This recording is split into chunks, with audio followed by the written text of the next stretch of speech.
Bienvenidos, vamos a tratar la unidad número 3 del módulo de gestión de transporte de la especialización en logística integral virtual de la Universidad Santiago de Cali. En esta oportunidad la unidad número 3 nos lleva al tema de transporte marítimo y transporte fluvial. Vamos entonces a iniciar con el transporte marítimo en primera instancia. Hablamos del transporte marítimo como el más importante a nivel mundial. Es el transporte por el cual se moviliza el 99% del tonelaje mundial de carga. Es el principal entonces medio de transporte que hay en el mundo para la carga. Es una excelente vía de transporte, su desarrollo tecnológico, su desarrollo comercial, el desarrollo en la construcción de buques, la especialización de puertos. El mundo cada vez observa cómo la capacidad de carga de los buques es mayor. Cada vez hay buques más grandes, puertos más especializados, puertos más grandes a nivel del mundo. La principal ventaja del transporte marítimo es su capacidad de carga. Los buques son los equipos de mayor capacidad de carga en el mundo y su flexibilidad en cuanto a tipos de carga. Hay buques para toda clase de carga. Hay buques para contenedores, hay buques para graneles, hay buques para gases, hay buques tanqueros, hay buques para hidrocarburos, todo tipo de buques. Los fletes también en el transporte marítimo son muy favorables porque pues debido a su capacidad el flete no es tan costoso como en otros medios. Su principal desventaja es la velocidad. Es un medio de transporte que si bien tiene una gran capacidad de carga, pues su velocidad no es tanto, digamos, por el medio acuático en el que se desplaza.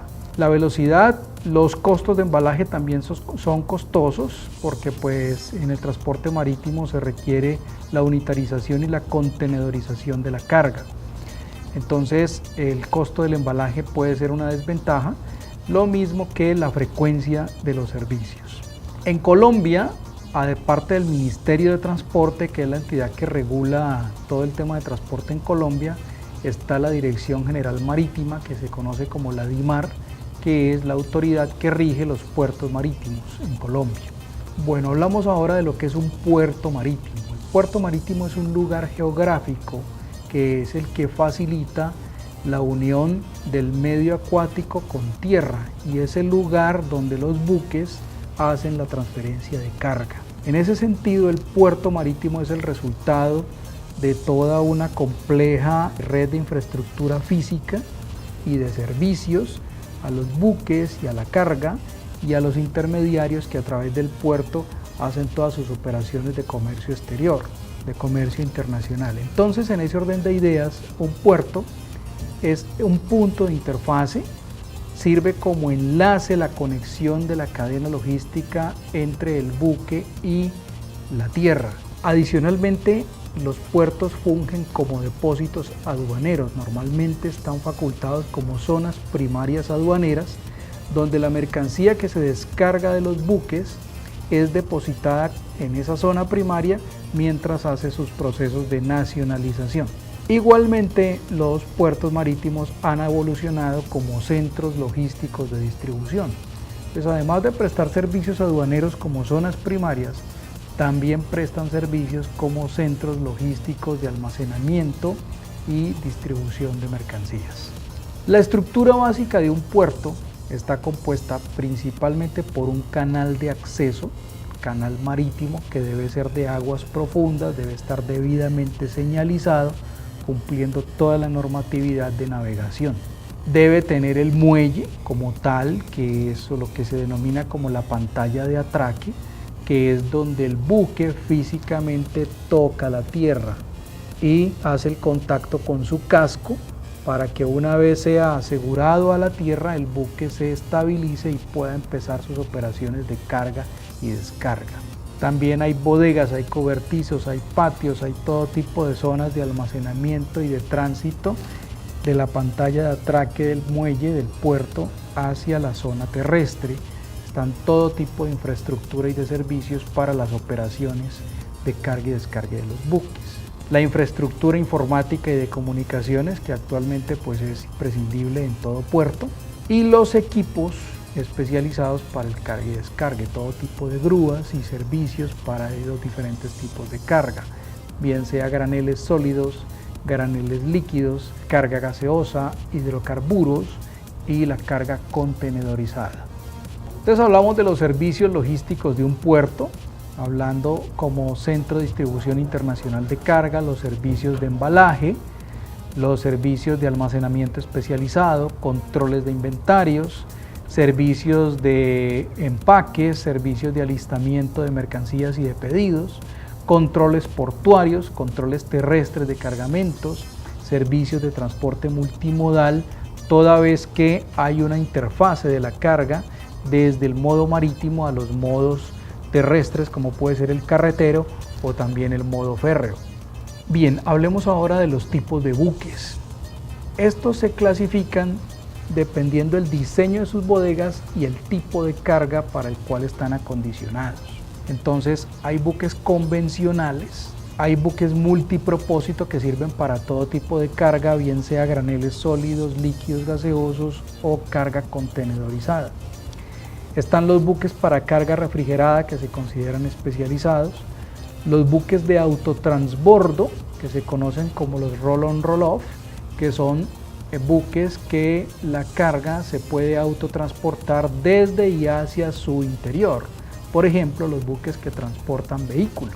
Están también los buques portacontenedores que se conocen también como buques celulares, los grandes graneleros, tanto para sólidos como para líquidos. En esto pues hablamos de los grandes tanqueros, los buques petroleros, los buques gaseros, este tipo de buques en general. Hablamos ahora de los buques portacontenedores que tienen su clasificación especial. En primer lugar están los que se conocen como alimentadores o que se llaman los feeders, que son buques que pueden cargar entre 600 a 1000 contenedores. Hablamos luego de los compactos, que son buques hasta 2000 contenedores aproximadamente. Luego vienen un tipo de buques que se conoce como los de primera generación. Son buques que están capacitados para 1200 contenedores aproximadamente. Los de segunda generación son buques hasta 2000 contenedores aproximadamente. Luego vienen los buques de tercera generación que ya pueden hasta 3000 contenedores. Viene luego una cuarta generación de buques que estamos hablando ya de 3500 contenedores. Posteriormente una quinta generación para más o menos 5000 contenedores. Y después de esta quinta generación ya vienen los buques de última generación, donde estamos hablando de buques que pueden cargar aproximadamente 12.000, 13.000 y hasta 14.000 contenedores. Ya estamos hablando de una serie de equipos absolutamente modernos con unas capacidades enormes. Por dimensiones se conocen los buques Panamax y los buques Post-Panamax. Los Panamax son todo tipo de buques cuya manga o ancho del buque no supera los 34 metros y por lo tanto pueden cruzar sin ningún problema por el Canal de Panamá. Los Post-Panamax son los buques cuya manga o ancho es superior a 34 metros y por lo tanto no pueden atravesar el Canal de Panamá. Esa es la razón por la cual se está haciendo la ampliación del canal, para que ya los buques Post-Panamax puedan atravesar sin ningún problema por el Canal de Panamá. Hablamos de los buques graneleros, que se conocen como los bulk carriers. Estos buques tienen 4 clasificaciones principalmente: los handysize, que son hasta 35.000 toneladas de peso muerto, que son buques pequeños en comparación pues a los subsiguientes. Hablamos de los enlarged, que están para 50.000 toneladas, los Panamax, que pueden recibir hasta 75.000 toneladas, y los grandes mineraleros, que ya estamos hablando de 150.000, 180.000 y hasta 200.000 toneladas de peso muerto. Son buques ya modernos con capacidades realmente extraordinarias. Bueno, hasta allí la clasificación de los buques. Hablamos ahora de las unidades de carga para el transporte marítimo. La gran invención en el transporte marítimo hasta ahora en la historia mundial ha sido el advenimiento del contenedor. El contenedor es la unidad de carga, prototipo y por excelencia en el transporte marítimo. Los contenedores pues, es un elemento del equipo de transporte y son propiedad de las navieras. Los contenedores son propiedad de las navieras, de las empresas de transporte marítimo. Ellas son las que proporcionan el contenedor para que las empresas que van a utilizar los servicios marítimos utilicen el contenedor, lo llenen, lo traigan hasta el puerto y allí se tipifica el transporte marítimo internacional. Hay contenedores para carga general y hay contenedores para cargas específicas. Por ejemplo, los contenedores que se conocen como refrigerados, los contenedores que se conocen como los isotanques, que son en forma de una pipa, y ese tanque, que es el contenedor como tal, está dentro de una estructura rectangular que le da la forma como si fuera un contenedor común y corriente de carga general. Esa estructura exterior reviste al tanque y por eso se llama isotanque, porque está dentro de una estructura que respeta y mantiene las normas ISO de dimensiones de contenedores a nivel internacional. Hablamos en cuanto a dimensiones de dos tipos de contenedores fundamentalmente: el contenedor de 20 pies, que se conoce como TEU, TEU, unidad equivalente a 20 pies, y los FEU, FEU, que son los contenedores de 40 pies, unidad equivalente a 40 pies, FEU. El TEU de 20 pies es un contenedor que puede más o menos con unas 20 a 22, 23 toneladas y puede soportar hasta unos 33, 35 metros cúbicos en volumen de capacidad. El de 40 pies es un contenedor que puede hasta 66, 70 metros cúbicos en volumen y unos 27, 28, a veces hasta 30 toneladas de capacidad en peso. Bueno, la modalidad de consolidación de carga en los contenedores, básicamente hay dos modalidades: la FCL o Full Container Load, que es cuando un contenedor es utilizado al 100% por una sola mercancía, por una sola carga o por un solo exportador, una sola empresa. Y está la modalidad LCL, que es la carga parcial, en donde el contenedor es utilizado por diferentes empresas que van a hacer transporte internacional. En ese sentido, pueden ser varios exportadores con destino a varios consignatarios o varios destinatarios. La otra puede ser un solo exportador, pero que la carga va hacia diferentes destinatarios. Y pueden ser varios exportadores que le despachan hacia un solo destinatario.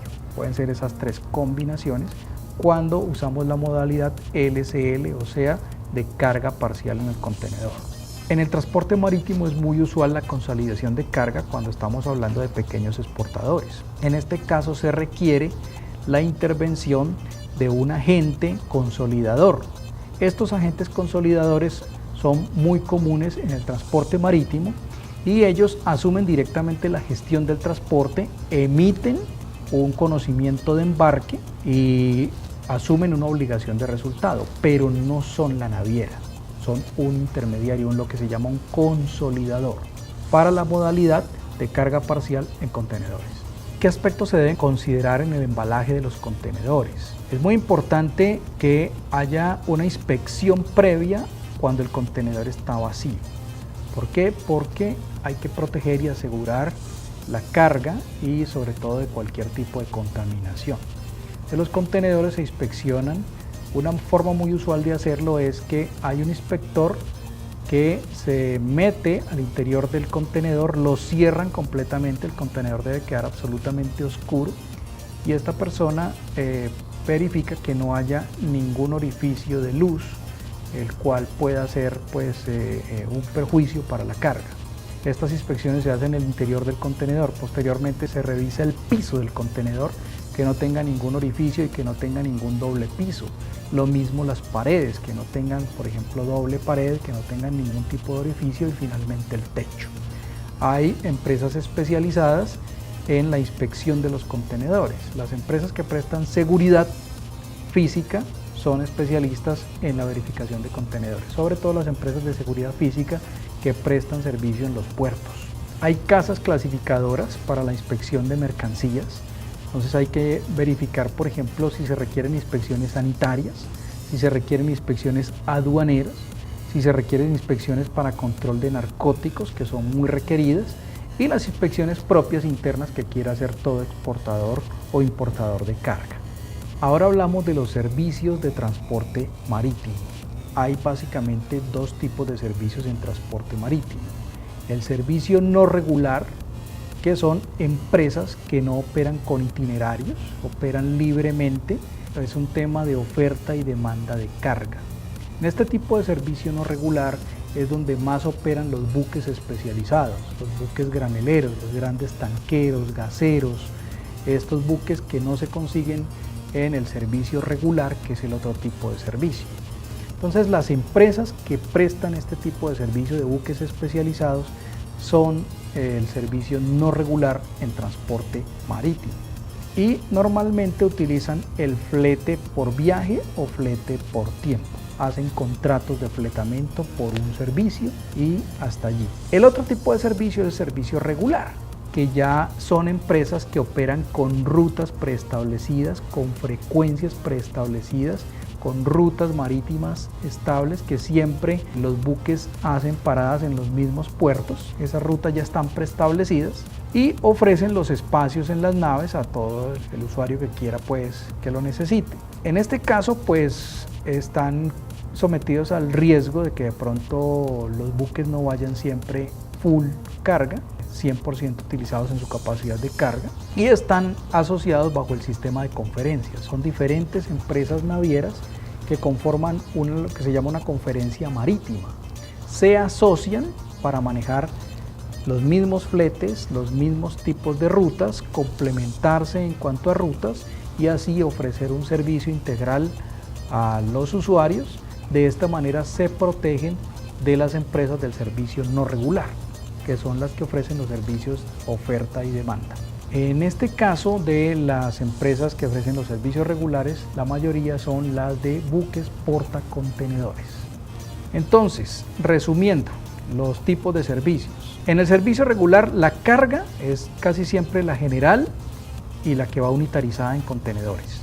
En el servicio no regular, la carga es la que va en granel, sólido, líquido y gaseoso. Los buques en el servicio regular son los portacontenedores y los multipropósitos. En el servicio no regular hablamos de los grandes graneleros, tanqueros, mineraleros. Las empresas del servicio regular son las conferenciadas y en el servicio no regular son las outsiders o tramperos del servicio no conferenciado.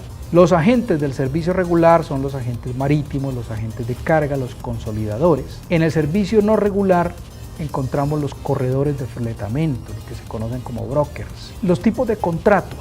En el servicio regular tenemos contratos por adhesión, que son los que están soportados por un BL y son contratos pues permanentes. En el servicio no regular son contratos consensuados por un servicio especializado puntual. Los fletes en el servicio regular están preestablecidos y son estables. En el servicio no regular los fletes se concertan, se negocian. Bueno, el fletamento marítimo. Hablamos de un fletante, que es el dueño del buque. Hablamos de un fletador, que es quien contrata los servicios del buque. Y hablamos de los corredores de fletamento, que son los intermediarios que se encargan de hacer estas conexiones. Los tipos de fletamento marítimo. Un buque se puede fletar por casco desnudo, que es una forma de fletarlo en donde el dueño del buque fleta el buque, lo dispone y el buque es utilizado solamente el casco. Quien alquila el buque coloca la tripulación y coloca el combustible y opera el buque. La otra modalidad es por tiempo. En este caso, el buque se contrata como una unidad de funcionamiento completa que incluye tripulación y todo lo necesario para su movilización, para su operación. Y finalmente se contrata por viaje y es cuando el buque se contrata para ir de un origen a un destino específicamente. Son esas tres modalidades de fletamento marítimo. Bueno, hablamos del flete marítimo. Flete marítimo pues no es diferente al resto de modalidades de transporte. El flete marítimo es igual a una tarifa más unos recargos menos los descuentos a que hubiese lugar. Normalmente, el transporte marítimo no es una excepción. La empresa de transporte cobra por la variable más alta, en este caso volumen o peso. En transporte marítimo, 1 metro cúbico equivale a 1 tonelada. Entonces, en ese sentido, la relación es de 1 a 1, peso-volumen o volumen-peso. En tal caso, la carga se mide y lo que dé mayor si es el volumen o es el peso, esa variable es la que toma la naviera para calcular el costo o el valor del flete marítimo. ¿Cómo se contrata un flete marítimo? Tiene 5 partes el flete marítimo. La primera es el traslado desde el muelle hasta el buque. La segunda es la ubicación de la carga en la bodega dentro del buque. La tercera ya es el desplazamiento, el traslado del buque desde el origen al destino. La cuarta fase del flete es el descargue del buque a tierra y la quinta fase del flete es el desplazamiento de la mercancía desde que fue descargada del buque hasta el muelle donde llegó. Esas 5 fases son las que se contratan y las que debe la naviera garantizar por el pago de un flete. Tradicionalmente así se negocian los servicios marítimos. Modalidades de pago de fletes. Hay básicamente 4 modalidades: el prepagado, el flete por cobrar, el flete de retorno y el flete prorrateado. El prepagado, como su nombre lo indica, es un flete que se paga al momento de embarcar el despacho. El flete por cobrar, contrariamente, es el que se paga en el destino cuando la mercancía es recepcionada por su destinatario. El flete de retorno es cuando la naviera no puede entregar la mercancía y le toca devolverse con ella, entonces hay que ocasionar un flete de retorno, una devolución. Y el flete prorrateado es cuando por alguna circunstancia de fuerza mayor la naviera no logra entregar en el puerto de destino previamente programado, sino que le toca hacer la entrega en otro puerto. Entonces en ese caso, ese flete desde allí del puerto que inicialmente se iba a entregar y que no fue posible, hasta el otro puerto alternativo, ese trayecto se prorratea entre el generador de la carga y la naviera. Por eso se llama flete prorrateado. Bueno, el contrato de transporte marítimo. Un contrato de transporte marítimo tiene 3 partes. El exportador es la primera parte, es quien genera el despacho, quien genera la carga. El transportador, que es la naviera, y el consignatario, o sea, el destinatario. Estas son las 3 partes que van en un contrato de transporte marítimo. El contrato de transporte se ampara por el conocimiento de embarque, o BL, que es el documento que ampara la carga en el transporte marítimo, el Bill of Lading, que se conoce como BL. Este es un documento, pues, prototipo en el transporte marítimo, certifica la existencia del contrato de transporte. Al expedir el BL estamos certificando la existencia del contrato de transporte marítimo. Constituye prueba del recibo de la mercancía por parte de la transportadora, de la naviera. Pues al entregar el BL, la naviera está confirmando que recepcionó una mercancía y que está a su cuidado, a su custodia. Y el BL se constituye como la factura de flete marítimo. Al presentarlo, se deben pagar los fletes marítimos. Adicionalmente, ese BL puede ser clasificado como un título valor y por lo tanto puede ser negociable, puede ser endosable a un tercero para que lo cobre. Ampara el traslado físico de la carga y lo expide el agente marítimo. Los intermediarios en el transporte marítimo.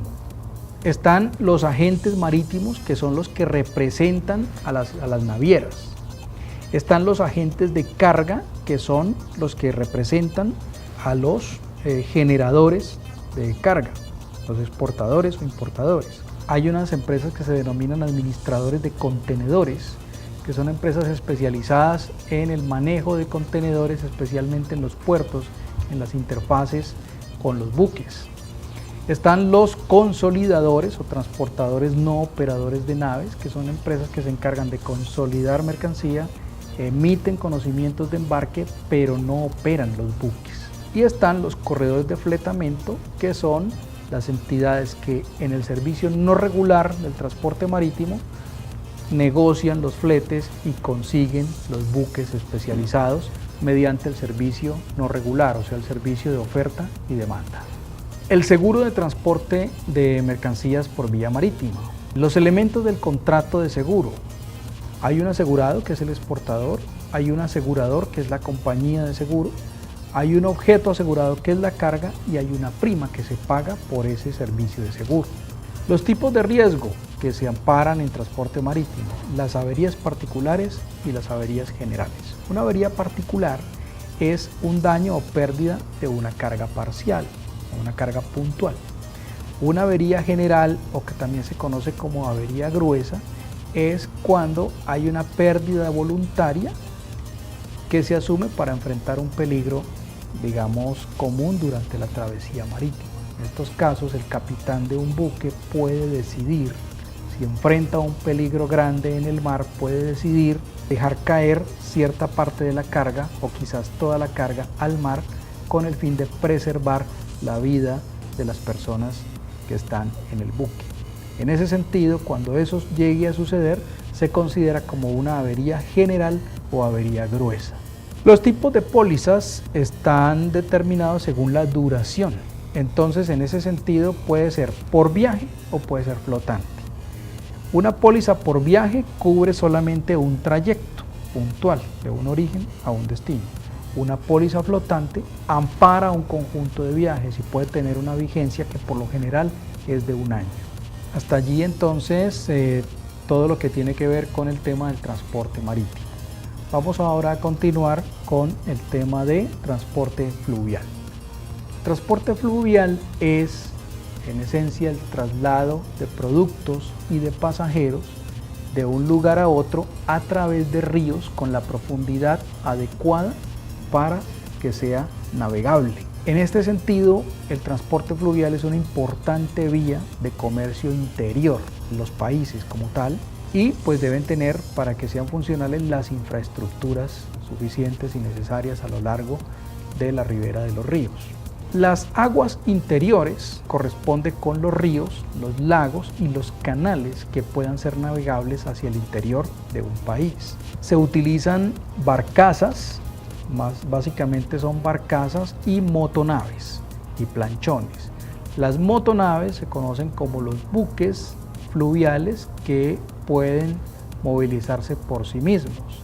Las barcazas y los planchones no pueden movilizarse por sí mismos y requieren ser movilizados por remolcadores. El transporte fluvial es apto para transportar mercancías pesadas, pero que sean de bajo precio. Principalmente estamos hablando de graneles sólidos, graneles líquidos, por ejemplo, productos agrícolas, hidrocarburos. Es recomendable para productos de gran volumen con relación a su valor y que no exijan transportes rápidos, porque es que el transporte fluvial en esencia es un transporte lento. Comparado con el modo férreo y con el modo carretero, el transporte fluvial puede ser el más económico de los transportes interiores, siempre y cuando pues cuente con la infraestructura adecuada y sus medios adecuados para la operación. Otras ventajas que tiene el transporte fluvial, por ejemplo, es una muy baja tasa de accidentalidad, casi cero, y que su impacto ambiental también es mínimo.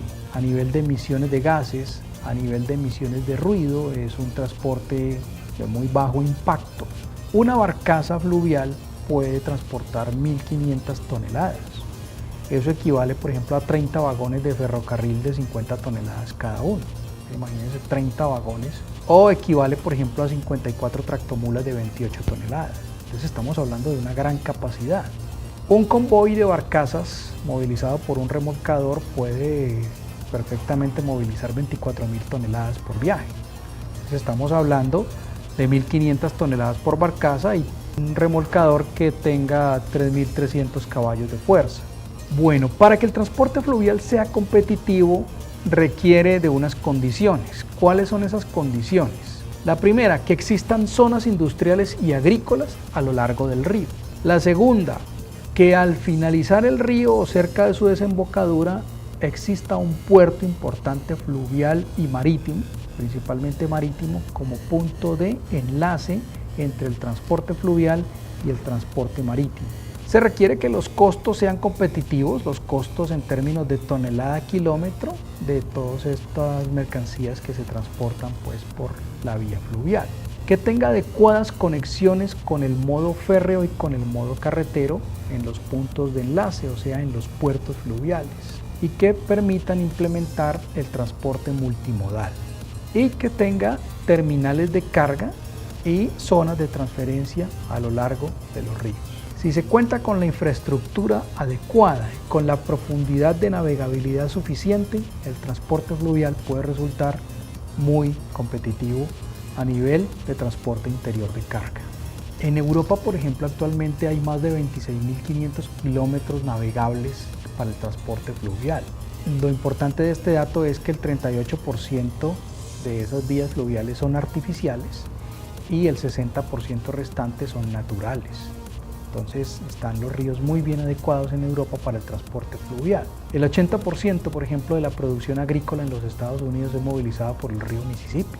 Entonces eso nos da una idea de cómo los productos agrícolas, los hidrocarburos, utilizan en su mayoría el transporte fluvial. Lo importante es que este modo de transporte esté con una muy buena infraestructura, esté soportado por zonas de transferencia de carga que le permitan ser eficiente, que le permitan ser competitivo.